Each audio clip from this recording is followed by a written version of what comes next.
আমরা এখন অঙ্কটির গ প্রশ্ন সমাধান করব। দেখো ১, ৫, ১২, ২২ ও ২৭ তারিখের লেনদেন গুলো নিয়ে একটি ৩ গড়া নগদান বই প্রস্তুত করো। তো ৩ গড়া নগদান বই করার জন্য আমরা ৩ গড়ার একটা ঘর করে রাখছি। খেয়াল করো, এই ৩ গড়া নগদান বইয়ের যে ঘরটি আমাদের সামনে রয়েছে, এই ঘরটি দুইটা ভাগ রয়েছে। বাম পাশ অর্থাৎ ডেবিট পাশ এবং ডান পাশ অর্থাৎ ক্রেডিট পাশ। বাম পাশে যে তারিখ বিবরণ, ভাউচার নং, খতিয়ান পৃষ্ঠা, বাটা টাকা, নগদ টাকা এবং ব্যাংকের টাকা। যেহেতু ৩ গড়া নগদান বই, টাকার ঘর ৩টা হবে। ঠিক একইভাবে তারিখ বিবরণ, ভাউচার নং, খতিয়ান পৃষ্ঠা, বাটা টাকা, নগদ টাকা এবং ব্যাংকের টাকা। তো আমরা ৩ গড়া নগদান বই শুরু করার আগে দুটি কথা বলি। প্রথম কথা হচ্ছে ৩ গড়া নগদান বইতে কোন কোন লেনদেন গুলো হবে, কোন লেনদেন গুলো হবে আর কোনগুলো হবে না। তোমার ১ গড়া, ২ গড়া বা ৩ গড়া যেটাই হোক না কেন, এইখানে শুধু নগদ লেনদেন গুলো হবে। হয় নগদ টাকা যখন আসবে সেটিকে আমরা ডেবিট পাশে লিখবো, নগদে আসলে নগদের ঘরে, ব্যাংকে বাড়লে ব্যাংকের ঘরে। ঠিক একইভাবে যখন টাকা চলে যাবে তখন ক্রেডিট পাশে, নগদ টাকা চলে গেলে নগদের ঘরে, ব্যাংকের টাকা চলে গেলে ব্যাংকের ঘরে হবে। আর যদি নগদ টাকার বাইরে যদি কোনো লেনদেন হয়, অনেক সময় এরকম হয় যে কি টাকা অনগদ বা বাকি অথবা লেনদেন নয়, এমন কোন লেনদেন আমরা, এমন কোন ঘটনা আমরা এখানে লিখতে পারবো না। তো আমরা শুরু করি, আর কথা না বলে আমরা অঙ্ক শুরু করি। প্রথমে দেখো ১ তারিখ বলা আছে। ১ তারিখ বলা আছে নগদ ৯০,০০০ টাকা ও ১,৫০,০০০ টাকা ব্যাংক জমা নিয়ে ব্যবসা আরম্ভ করা হলো। নগদ টাকা এবং ব্যাংক জমা নিয়ে যদি ব্যবসা আরম্ভ করা হয়, তখন দোকানে বা ব্যবসায় কি হয়, টাকা আসে। আসলে আমরা বাম পাশে লিখবো। এখন প্রশ্ন হচ্ছে কে কে আনে, মালিক। আর মালিক যখন ব্যবসা আরম্ভ করে, আমরা জানি কি হয়, মূলধন হিসাব। নগদ ৯০,০০০ টাকা নগদের ঘরে এবং ১,৫০,০০০ টাকা ব্যাংকের ঘরে। এই হলো আমার ১ তারিখের লেনদেন। এরপরে আসো ৫ তারিখ। খেয়াল করো, ৫ তারিখে দেখো মণিহারি ক্রয় ৫০০ টাকা। এখন যদি তুমি মণিহারি ক্রয় করো, চিন্তা করো তো, তোমার কাছ থেকে তোমার কাছে কি টাকা আসে নাকি তোমার কাছ থেকে টাকা চলে যায়? নিশ্চয়ই টাকা চলে যায়, কারণ তুমি মণিহারি ক্রয় করছো। তোমার কাছে মণিহারি আসছে আর টাকা চলে গেছে। তাই আমরা টাকা চলে গেলে আমরা সেগুলো ডান পাশে লিখবো বা ক্রেডিট পাশে লিখবো। কি কত তারিখ? ৫ তারিখ। কি ক্রয় করছো? মণিহারি। মণিহারি ক্রয় করছো কত টাকা? ৫০০ টাকা নগদের ঘরে, কারণ ৫০০ টাকা দিয়ে ক্রয় করছো, তাই নগদের ঘরে লিখছি। এরপরে আসো ১২ তারিখ। ১২ তারিখ বলা, ব্যাংক হতে অফিসের জন্য ২০,০০০ টাকা এবং ব্যক্তিগত প্রয়োজনে ১০,০০০ টাকা উত্তোলন করা হলো। এখানে তারিখ একটি হলেও কিন্তু লেনদেন দুইটি। অর্থাৎ প্রথম অংশ হচ্ছে দুইটি টাকাই কিন্তু ব্যাংক থেকে উত্তোলন করা হয়েছে, তবে প্রথম টাকাটা অফিসের জন্য এবং পরের টাকাটা মালিকের ব্যক্তিগত প্রয়োজনে ব্যবহারের জন্য। তো আমরা কি আলাদা চিন্তা করি, প্রথম অংশটা দেখি যে ব্যাংক হচ্ছে অফিসের জন্য ২০,০০০ টাকা উত্তোলন করা হয়েছে। তো ব্যাংক হতে অফিসের জন্য উত্তোলন করা হয়েছে, এখানে কিন্তু এই যে ব্যাংক থেকে টাকাটা অফিসের জন্য অর্থাৎ দোকানে টাকা আসছে, নগদ টাকা দোকানে আসছে অথবা বাড়ছে, কিন্তু এটি কোনো তৃতীয় পক্ষের কাছ থেকে আসে নাই। এটি আমার টাকাগুলোই, আমার ব্যাংকের টাকাগুলোই আমার ক্যাশ বাক্সে আসছে। অর্থাৎ আমার এই পকেটের টাকাগুলো এই পকেটে আসছে। এখানে কিন্তু নতুন করে আমি কারো কাছ থেকে টাকাটি পাইনি। এইটাকে বলা হয় কন্ট্যান্টি। অর্থাৎ আমরা যখন ব্যাংক থেকে টাকা উত্তোলন করে দোকানে আনবো অথবা দোকানের টাকা ব্যাংকে জমা দিব, তখন আমরা এই দুটি লেনদেনকে আমরা কন্ট্যান্টি বা বাংলায় বিপরীত দাখিলা বলবো। আর কন্ট্রা মানে হচ্ছে বিপরীত দাখিলা, উভয় পাশে হবে, উভয় বাম পাশেও হবে ডান পাশেও হবে। আমরা উভয় পাশে তারিখটা লিখে রাখলাম ১২ তারিখ।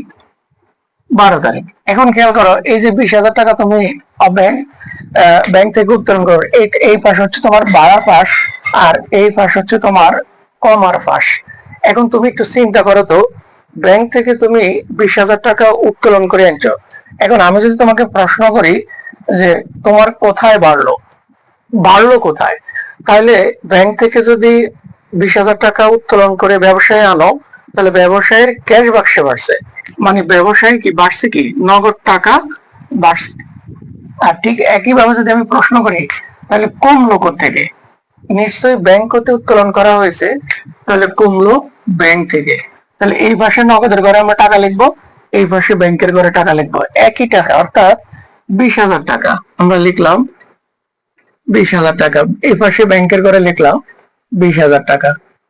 আর উভয় পাশে আমরা একটা সি লিখবো খতিয়ান পৃষ্ঠার ঘরে, কারণ এটা কন্টেন্টকে বোঝানোর জন্য। এখন আসো, এই বাম পাশে আমি লিখছি টাকা নগদের ঘরে, নাম হবে ব্যাংক হিসাব, বিপরীত দাখিলা ব্যাংক হিসাব। এই পাশে আমি টাকাটা লিখছি ব্যাংকের ঘরে, নাম হবে উল্টোটা নগদান হিসাব। এই হলো আমার 12 তারিখের প্রথম অংশ। এখন 12 তারিখের আরেকটা অংশ আছে, দেখো, ব্যক্তিগত প্রয়োজনে 10,000 টাকা উত্তোলন করা হলো। তো মালিক যদি ব্যবসায়ের ব্যাংক অ্যাকাউন্ট থেকে ব্যক্তিগত প্রয়োজনে 10,000 টাকা উত্তোলন করেন, তাহলে ব্যবসায়ের ব্যাংক অ্যাকাউন্ট থেকে টাকা কমে যায়, টাকা চলে যায়। এই জন্য এটি শুধুমাত্র ক্রেডিট মাস হবে। আবার লিখলাম 12 তারিখ। তবে এবার যেহেতু মালিক নিচে, তাহলে আমরা লিখবো উত্তোলন হিসাব। কত টাকা? 10,000 টাকা। কোথেকে গেছে? টাকাটা ব্যাংক থেকেই গেছে, যদিও মালিকের জন্য গেছে, টাকাটা ব্যাংক থেকে গেছে। দুইটা টাকাই কিন্তু ব্যাংক হতে উত্তোলন করা আছে, একটা হচ্ছে অফিসের জন্য, আর অফিসের জন্য সেটা কন্টেন্টই উভয় পাশে। আর শুধুমাত্র মালিকে যেই 10,000 টাকা উত্তোলন করে নিয়ে গেছেন, সেটি শুধুমাত্র ক্রেডিট পাশে। এইবার আসো 22 তারিখ। খেয়াল করো, চেকের মাধ্যমে বিজ্ঞাপন খরচ প্রদান। তো বিজ্ঞাপন খরচ প্রদান করলে তোমার টাকা আসে না যায়? নিশ্চয়ই চলে যায়। আর চলে গেলে ক্রেডিট পাশে হয়। দেখো 22 তারিখ কিসের জন্য টাকাটা গেছে? বিজ্ঞাপনের জন্য। তাহলে আমরা লিখলাম বিজ্ঞাপন হিসাব। কত টাকা? 500 টাকা। হ্যাঁ, চেকের মাধ্যমে। কিসের মাধ্যমে? চেকের মাধ্যমে। তাই আমরা এই টাকাটাকে ব্যাংকের ঘরে লিখলাম, চেকের মাধ্যমে পরিশোধ প্রদান করা হয়েছে। তাহলে এই চেক দিয়ে দিলে টাকাটা কমবে, ব্যাংক থেকে কমে যাবে। সর্বশেষ এবার আসো 27 তারিখ। জনাব নিলয় হতে 20,000 টাকা পাওনা 5% বাটায় আদায় করা হলো। এখন খেয়াল করো, নিলয় হতে যদি আমরা টাকা আদায় করি, তাহলে আমাদের টাকা কি হয়? টাকা আসে, টাকা বাড়ে। আমরা বাম পাশে লিখবো নিলয় হিসাব, অথবা দেনাদার হিসাব লিখতে পারো, দেনাদার হিসাব। এখন খেয়াল করো, নিলয় থেকে তুমি পাইতে কত? 20,000 টাকা, কিন্তু 5% বাটা আছে। তো নিলয় 5% মানে হচ্ছে 1,000 টাকা। 20,000 5% 1,000 টাকা। এখন খেয়াল করো, তুমি নিলয় থেকে কত ফাইদা? নিলয় থেকে ফাইদা 20,000 টাকা। তো এই 20,000-এর মধ্যে তাকে 5% তুমি কি দিছো? ছাড় দিছো।